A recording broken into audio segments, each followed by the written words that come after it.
When we're talking swimming, we know pulling is important. Being able to grip the water and pull yourself forward is important to both performance-based goals, for example, if you're trying to set a PR, or just pure enjoyment of your time spent in the water. When we look at dryland training, we often look at the pull-up as that gold standard movement. That said, some people can complete pull-ups, others can't, and there's plenty of other variations of movement that can help your pulling in the water. Today we're going to look at 3 of those exercises that you can utilize to help your pulling that are not pull-ups. They're going to start with just body weight movement that you can just find some space and get after, and then we'll gradually add equipment in as we go. You can either pick all 3 of these to add to your training, or just pick one to add into your dryland training, and complete 3 rounds of each exercise that you pick. I'll talk about repetitions for each movement as we are completing them. The first one is called a prone floor angel. All you need is a little space. You want to set your head position to mimic what you want to mimic in the water. Arms extend nice and proud out in front, and then you're just driving those elbows down to your side, pivoting and touching your thumbs. Pivot and back out and reach. The big thing I want you to focus on is allowing your shoulder blades to move. During the course of your day, your shoulder blades might get stuck and not have a whole lot of movement. This is a chance to really work on that movement and work on your overall shoulder range of motion as well. By starting in this extended position, you can really practice a good pulling position with those arms in the back and also work that range of motion.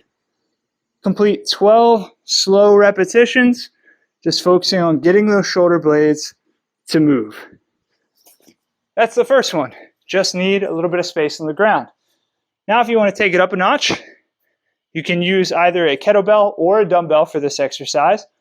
This is a single arm row, but I want to focus on some key points. Instead of having something to rest your hand on, you're going to rest your forearm on your muscle. So, start in this nice long stance, back heel is off the ground, forearm rests firmly on your muscle here, not on the knee. What this does is it gives you a chance to press against that leg and help brace that core. This little downward pressure helps activate a little bit more here in your midsection. The next thing I want you to focus on is, I want you to focus on pulling this weight back towards your hip. So as you row, drive that weight back toward the hip, and that will help you turn on that lat a little bit more.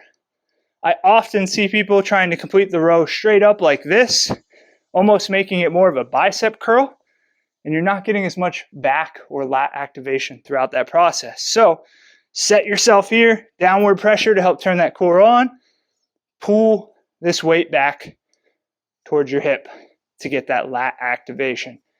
12 repetitions on each side. As you get stronger, take that weight up, make it more challenging as you go.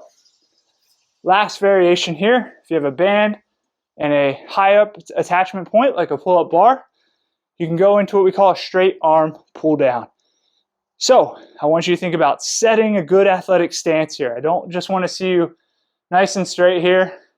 I want active stance, so quarter squat position, nice and engaged, engage the lats, eyes looking forward, pull this band down towards your legs with a straight arm position.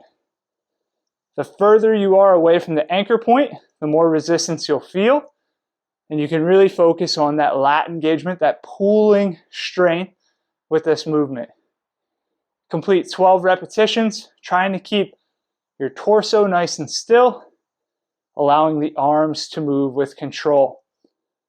Avoid just standing up like this and kind of completing the repetitions with no intent. You want to set that good base, solid pull for 12 repetitions. These 3 variations give you the opportunity to start with something ground-based with just your body weight, progress to a little bit of load that you can control, and even mimic a more vertical pulling position with that straight arm. Those 3 variations help your pull, and they're not pull-ups, so you can add that variety to your training and still have progression as well.